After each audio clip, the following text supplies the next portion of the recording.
গত জুলাইয়ে নিরঙ্কুশ জয় নিয়ে যুক্তরাজ্যের প্রধানমন্ত্রী হন লেবার পার্টির নেতা কিয়ার স্টারমার। কনজারভেটিভ পার্টির ঋষি সুনাকের ব্যর্থতার পর পুনর্গঠনের প্রতিশ্রুতি দিয়ে দায়িত্ব কাঁধে নেন স্টারমার, কিন্তু তার মেয়াদ 4 মাস পেরোনোর আগেই যেন তার ওপর ভরসা হারাচ্ছে ব্রিটেনবাসী। যুক্তরাজ্যে আবারও সাধারণ নির্বাচন আয়োজনের আহ্বান জানিয়ে এক পিটিশনে 25 লাখ মানুষ সই করেছেন।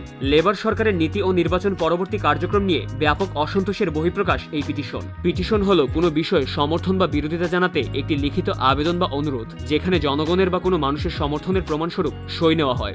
যুক্তরাজ্যে কোনো পিটিশন যদি 10,000 স্বাক্ষর পায় তবে সরকার সেই পিটিশনে প্রতিক্রিয়া জানাবে, আর যদি 1 লাখ সই পায় তবে এটি পার্লামেন্টে আলোচনার জন্য উপস্থাপন করা হতে পারে।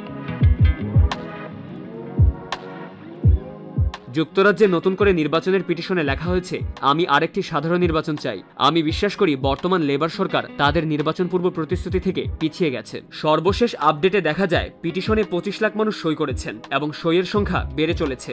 এই পিটিশনে 25 লাখেরও বেশি সমর্থনের বিষয়টি নিয়ে এক পোস্টে উচ্ছ্বাস প্রকাশ করেছেন এক্সের সিইও ইলন মাস্ক।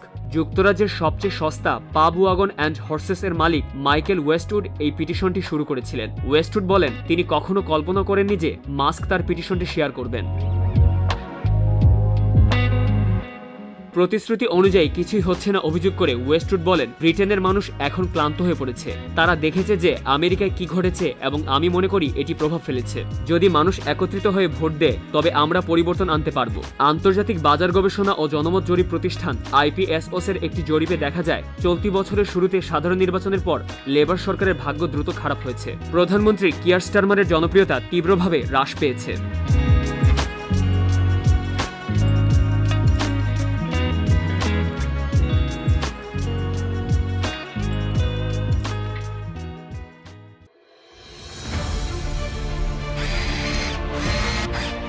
আলোতে থাকুন, ফোকাসে থাকুন, হাত রাখুন প্রজন্মের হাতে।